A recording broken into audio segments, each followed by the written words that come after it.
Muy buenos días, bienvenidas y bienvenidos un día más, un podcast más a Consultor IT. Ya lo sabéis, el podcast donde cada semana intentamos aprender un poquito más de tecnología. Aprender y en ocasiones debatir. Porque en esta ocasión, más que deciros y enseñaros algo, quiero también daros mi visión sobre los frameworks MVC y crear un debate.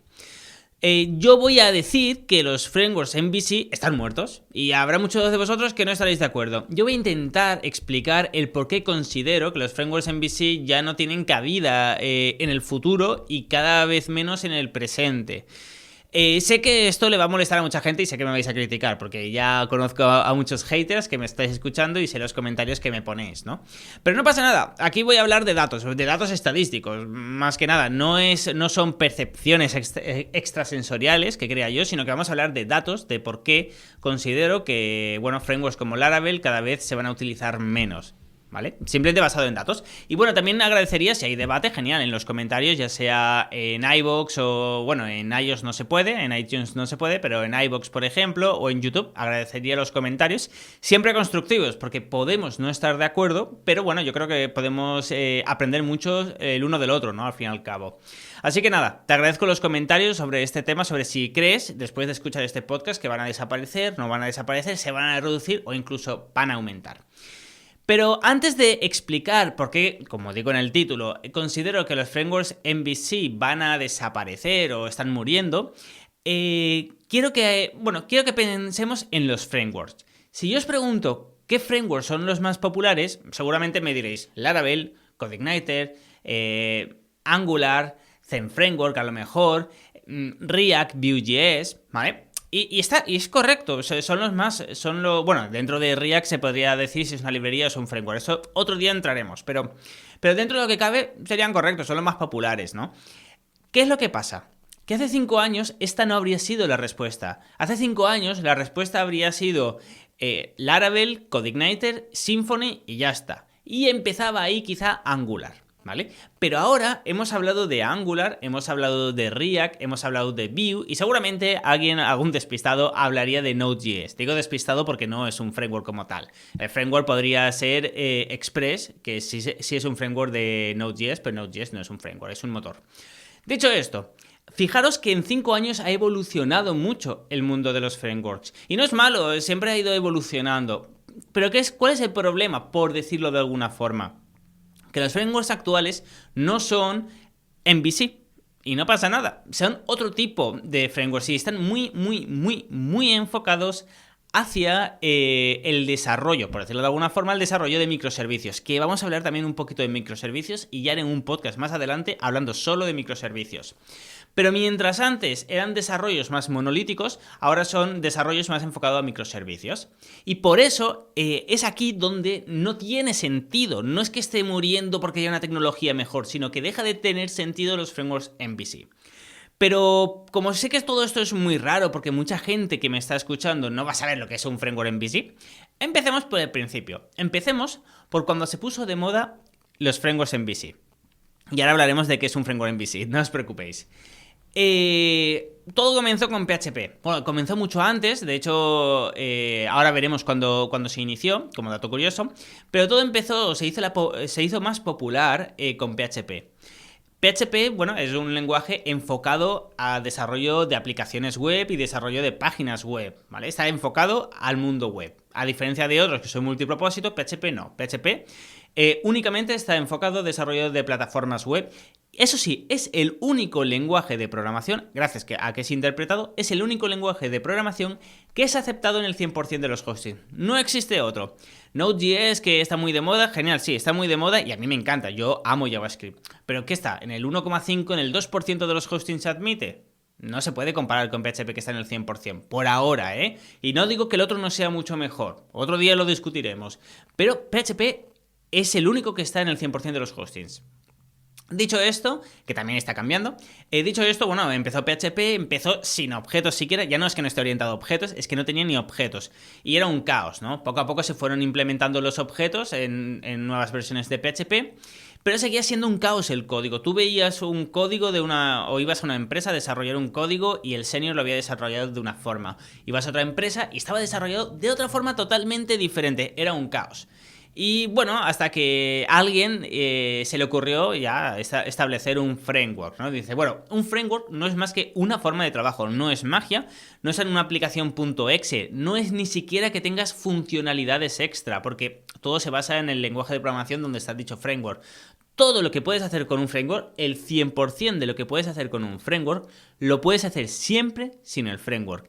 El framework, y esto es muy importante, el framework no es más que una forma de ordenar nuestro código y una forma de buenas prácticas, por decirlo de alguna forma, ¿no? De que sea un código escalable, sea limpio, etc. El framework MVC se basa en la M, la V y la C, obviamente. Y cuando había tanto caos fue cuando se empezó a popularizar los frameworks en PHP. PHP ya era uno de los lenguajes más utilizados, no digo ni el primero ni el segundo, pero sí era de los más utilizados y sigue siendo muy utilizado, siempre está en el top 10, y se empezó a popularizar los frameworks. MVC. MVC simplemente está la M, la V y la C. La M es de model, los modelos, que es simplemente una carpetita que muchas veces se llama model y es aquí vamos a guardar los ficheros que tienen conexiones a la base de datos. Porque antes se hacía todo junto. Antes el core estaba junto con las conexiones a la base de datos, junto con el HTML, junto con el CSS. Y aquí es en plan, no, lo dividimos. Una carpetita solo para las conexiones con la base de datos. Vale, perfecto. Ahí la tenemos. Cada framework es diferente, pero más o menos lo podemos definir como una carpetita.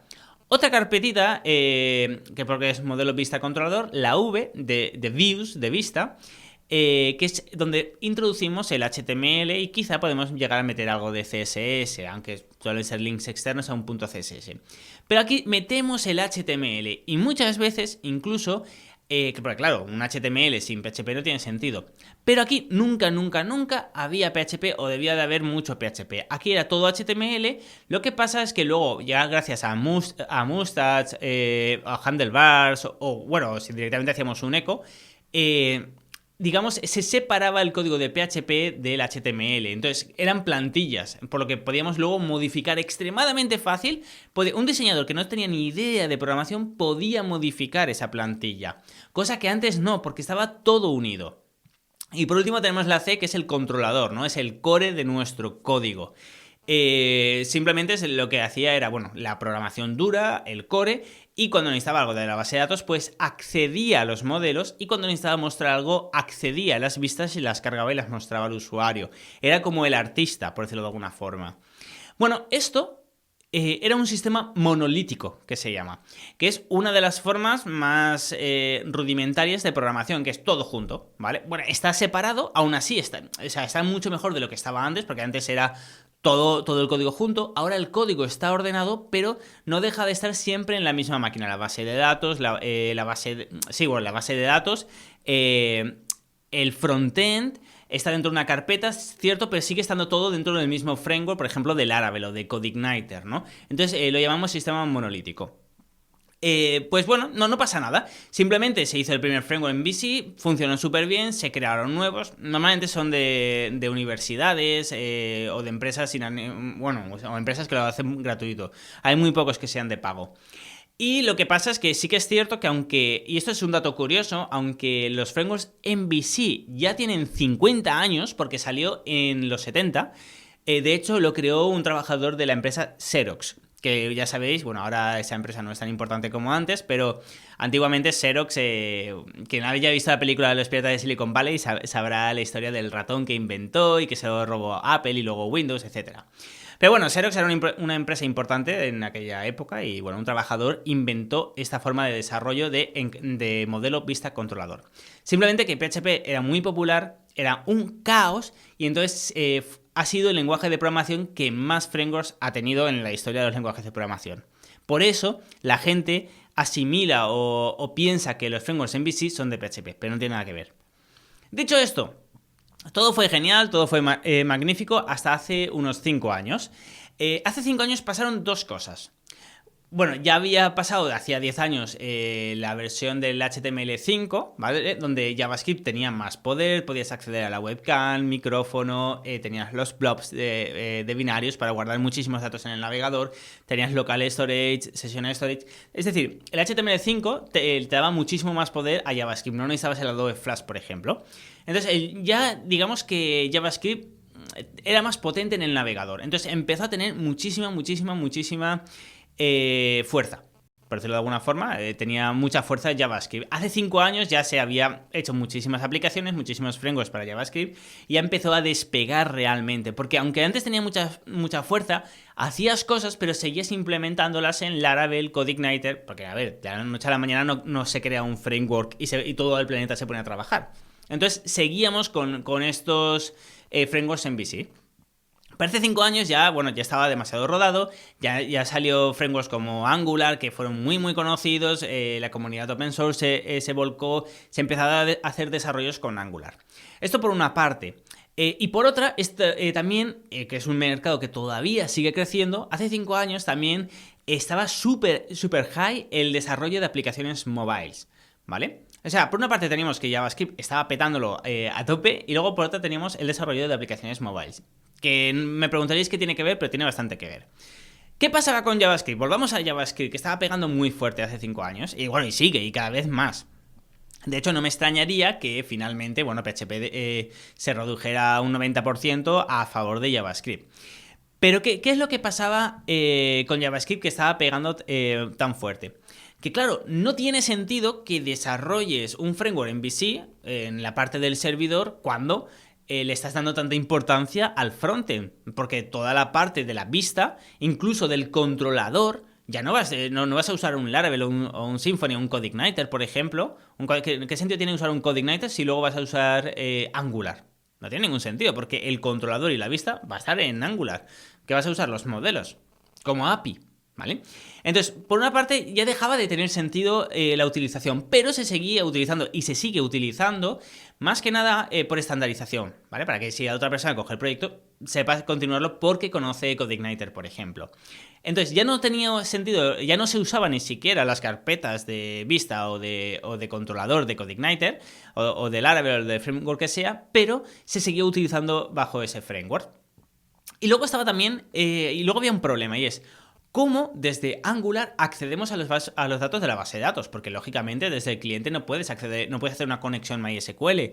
Además, aunque pudieras, no le vas a poner el usuario y la contraseña maestras de la base de datos. Entonces, ahí se empezó, sí que se utilizaba todavía los modelos para hacer las conexiones y se hacían unas mini APIs.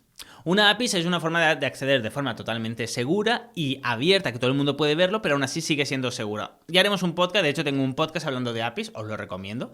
Pero haremos más podcasts sobre APIs porque de hecho es una de mis especialidades. Entonces se hacían como mini APIs muy desordenadas para poder traer información a Angular.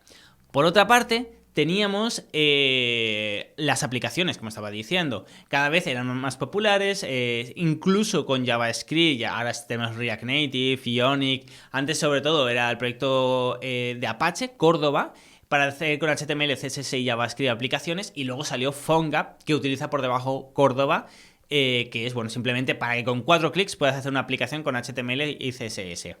Una aplicación para móvil, hablo. Entonces, claro, aquí tenía el mismo problema. ¿Cómo nos conectamos desde un iOS, desde una aplicación para un iOS o un Android? ¿Cómo narices nos podemos conectar a nuestra base de datos? De alguna forma necesitamos hacerlo. Bueno, de nuevo, necesitábamos APIs.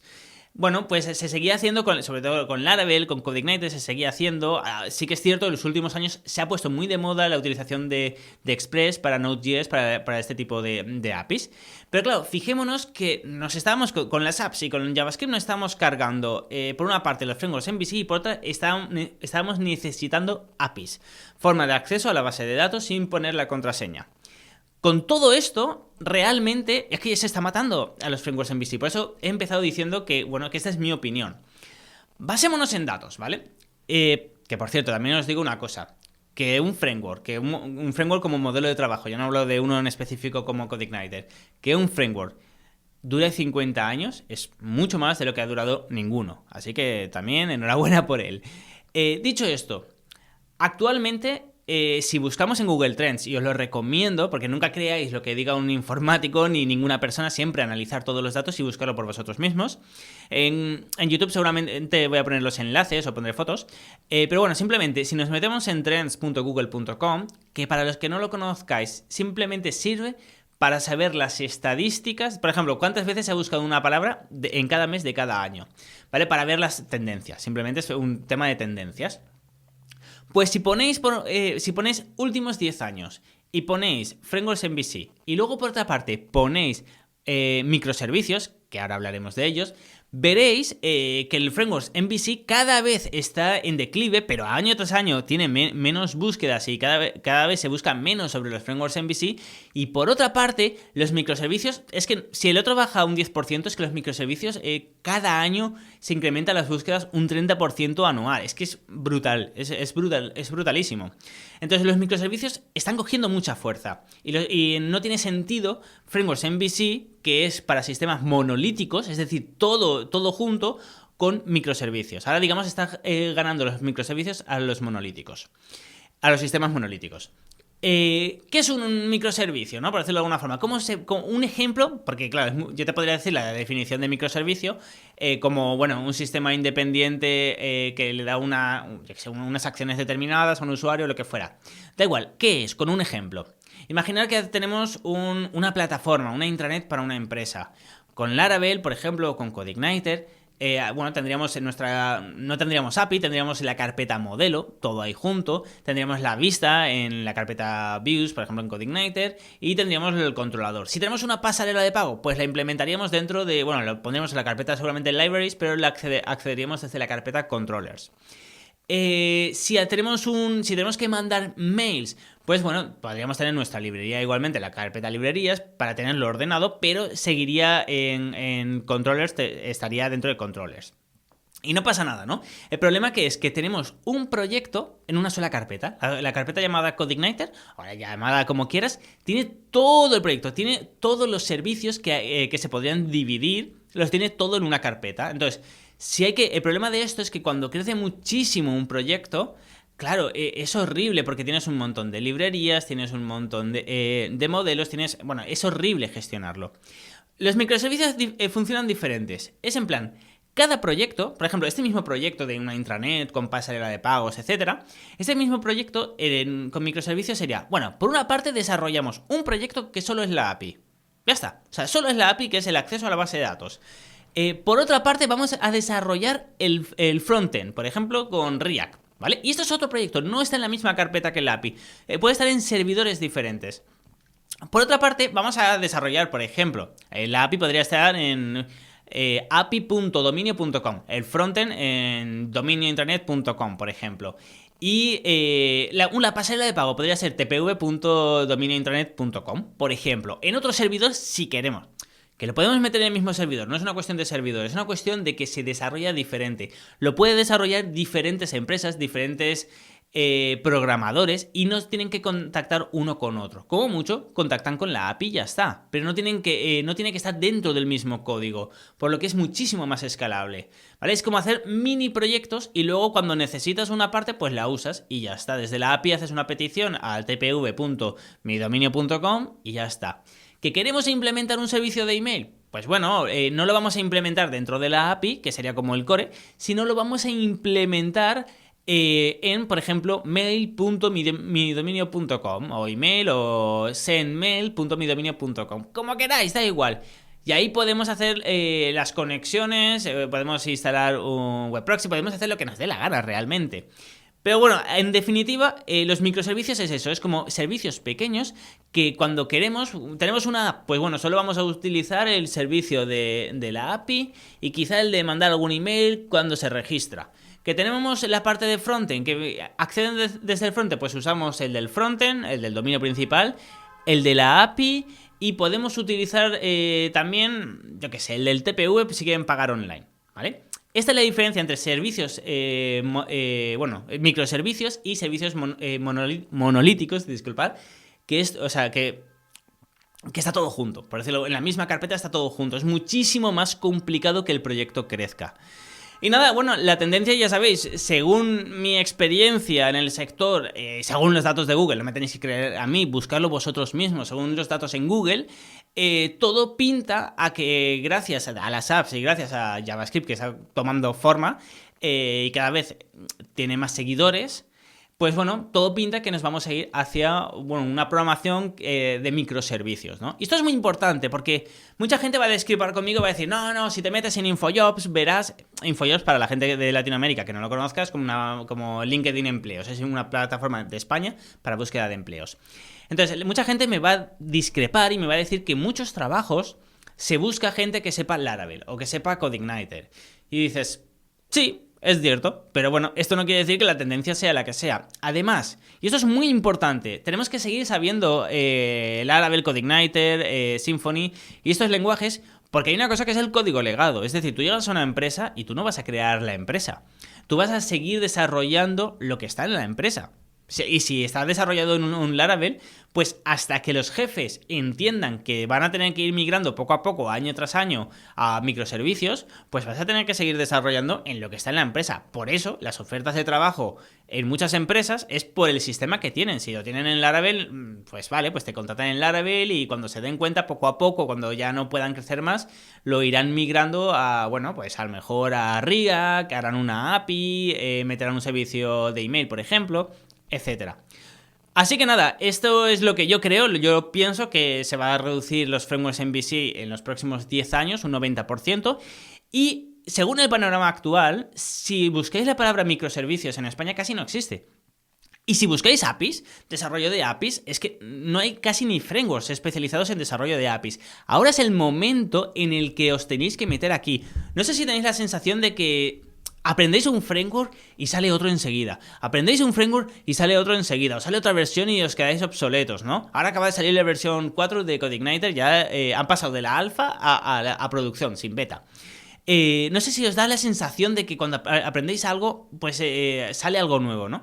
Pues ahora tenéis una herramienta que seguir aprendiendo los frameworks en VC está genial, pero tenéis una herramienta también para ir aprendiendo poco a poco el desarrollo de APIs con buenas metodologías, con buenas prácticas, porque en España y en el resto del mundo hace falta gente que conozca los microservicios, hace falta gente que sepa desarrollar una API bien desarrollada con una buena tecnología, al fin y al cabo, que no sea cualquier cosa. Así que nada, hasta aquí este podcast, espero que os haya gustado, ha sido un poquito más filosófico quizá que otra cosa, pero creo que hemos podido ver un montón de cosas, ¿no? Tema de APIs, tema de microservicios, tema de sistemas monolíticos, sobre qué va a funcionar en el futuro y qué no. Y bueno, como os he dicho antes, espero vuestros comentarios tanto en iVoox como en YouTube, por ejemplo. O si no, en luisperis.com, ya sabéis que ahí me podéis dejar también los comentarios. Así que nada, muchísimas gracias por estar ahí y nos escuchamos en el próximo podcast. ¡Hasta entonces!